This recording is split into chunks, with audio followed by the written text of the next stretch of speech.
ಕಮಲ್ ಹಾಸನ್ ಹೇಳಿಕೆ ವಿರುದ್ಧ ಕನ್ನಡಿಗರು ಸಿಡಿದಿದ್ದಾರೆ. ಕನ್ನಡ ಪರ ಹೋರಾಟಗಾರರು ಆಕ್ರೋಶವನ್ನ ವ್ಯಕ್ತಪಡಿಸ್ತಾ ಇದ್ದಾರೆ. ಶ್ರೀನಿವಾಸ್ ಗೌಡ ಮಾತನಾಡಿದ್ರು. ಅವರು ಕೂಡ ಕಮಲ್ ಹಾಸನ್ ಹೇಳಿಕೆಯನ್ನು ಖಂಡಿಸಿದ್ದಾರೆ. ತಗ್ ಲೈಫ್ ಪ್ರಚಾರಕ್ಕಾಗಿ ಲಘುವಾಗಿ ಹೇಳಿಕೆ ಕೊಡಬಾರದು ಅಂತ ಹೇಳಿ ಕಿಡಿಕಾರಿದ್ದಾರೆ.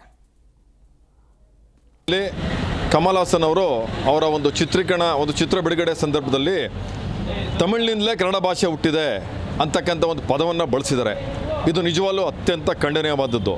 ಕಮಲ್ ಹಾಸನ್ಗೆ ಕನ್ನಡ ಗೊತ್ತಿಲ್ಲ, ಕನ್ನಡ ಸಾಹಿತ್ಯ ಗೊತ್ತಿಲ್ಲ, ಕನ್ನಡದ ಇತಿಹಾಸ ಗೊತ್ತಿಲ್ಲ, ಕನ್ನಡದ ಪರಂಪರೆ ಗೊತ್ತಿಲ್ಲ. ಇದೆಲ್ಲ ಅವ್ರಿಗೆ ಗೊತ್ತಿದ್ರೂ ಸಹ ಕನ್ನಡ ಭಾಷೆಯ ಬಗ್ಗೆ ಅತ್ಯಂತ ಲಘುವಾಗಿ ಮಾತಾಡ್ತಕ್ಕಂಥದ್ದು ಅತ್ಯಂತ ಖಂಡನೀಯ.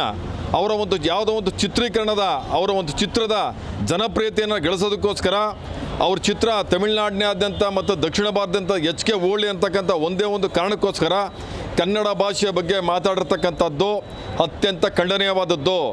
ನಾನು ನೇರವಾಗಿ ಎಚ್ಚರಿಕೆಯನ್ನು ಕೊಡ್ತಾ ಇದ್ದೀನಿ ಕಮಲ್ ಹಾಸನ್ ಅವರಿಗೆ. ನೀವು ತಕ್ಷಣ ಕನ್ನಡಿಗರ ಕ್ಷಮೆಯನ್ನು ಕೇಳಲೇಬೇಕು. ನೀವು ಕೇಳಲಿಲ್ಲ ಅಂತಂದರೆ ಯಾವುದೇ ಕಾರಣಕ್ಕೂ ನಿಮ್ಮ ಚಿತ್ರ ಕರ್ನಾಟಕದಲ್ಲಿ ಬಿಡುಗಡೆ ಮಾಡೋದಕ್ಕೆ ನಾವು ಬಿಡೋದಿಲ್ಲ. ಇದನ್ನು ಪ್ರತಿಭಟನೆ ಮಾಡಿ ನಾಳೆ ಚಾಮರಾಜನಗರದಲ್ಲಿ